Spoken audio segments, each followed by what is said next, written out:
The safety recalls detailed in this program involved 1990 Eagle Premier and Dodge Monaco vehicles.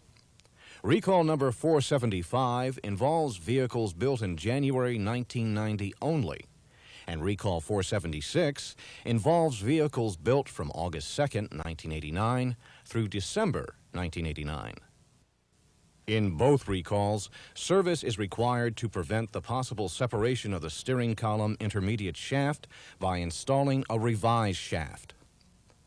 Recall number 475 also requires flushing and replacement of the power steering fluid. For repair of affected vehicles, order parts as needed from your parts depot at dealer cost.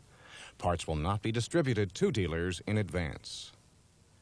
For recalls 475 and 476, order the steering column intermediate shafts using part number C3940-391.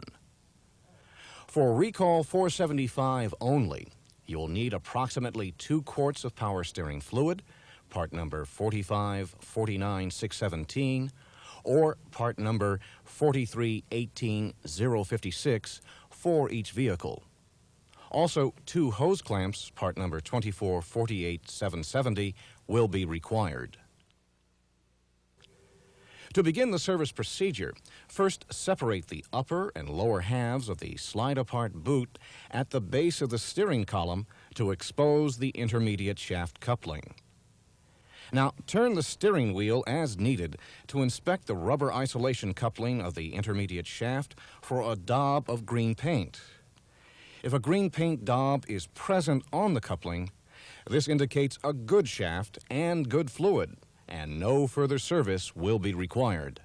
Any paint markings other than the green daub on the coupling should be ignored. In addition to the green paint daub, the good shafts can also be identified by the upper rim of the coupling housing being rolled over, as shown here on the bench. The rim of the housing on suspect shafts, which must be replaced on involved 1990 vehicles, is not rolled over, as seen here.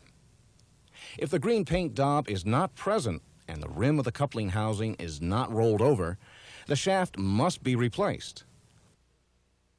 To do this, first disconnect the battery negative terminal. Next, disconnect the slide-on air conditioning duct under the instrument panel and remove the duct to gain better working access to the intermediate shaft. Now, slide the upper half of the column boot down over the lower half to expose the upper intermediate shaft coupling. Turn the steering wheel to gain the best access to the upper coupling clamp bolt. Now, remove the upper clamp bolt, but leave the coupling connected so that the steering shaft can still be turned by the wheel. Next, disengage the lower boot half flange snap-in retainers from the floor pan to expose the lower coupling. Again, if necessary, turn the steering wheel to gain access to the lower coupling clamp bolt. Next, remove the bolt.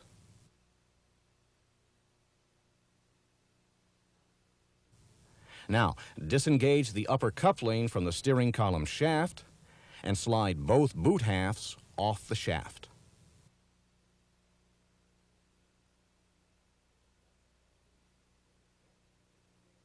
Then, disengage the lower coupling from the steering gear and remove the intermediate shaft. Set the shaft aside for return to the warranty material return center.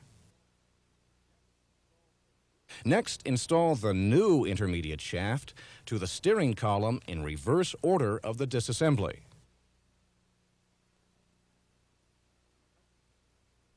Tighten the intermediate shaft coupling clamp bolts to 30 foot-pounds or 40 Newton-meters. When reinstalling the 2-piece boot, the X marked on the lower half of the boot should be aligned with a circle in the upper half. For visual clarity, the X and circle have been darkened. The flange should be installed in the floor pan with the notch mark at the 6 o'clock position.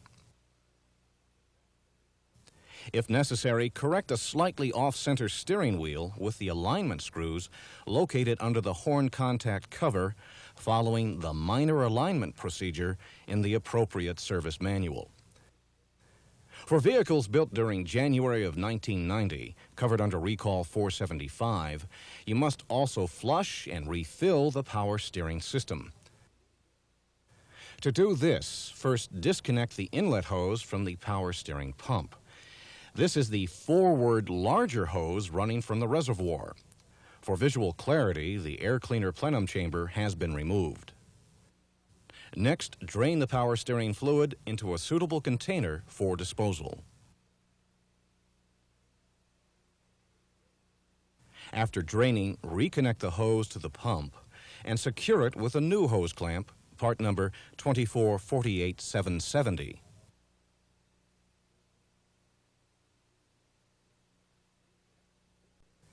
Next, disconnect the rearward, smaller return hose from the power steering gear at the reservoir and route the hose end into a container for disposal. Now, cap the return hose reservoir nipple and fill the reservoir with power steering fluid, part number 4549617 or part number 4318056. Reconnect the battery, start the engine, and add 1 1/2 quarts of fluid to the reservoir, allowing the fluid to flush through the system. Turn the steering wheel back and forth to help purge the system, but do not turn the wheel far enough to contact the stops.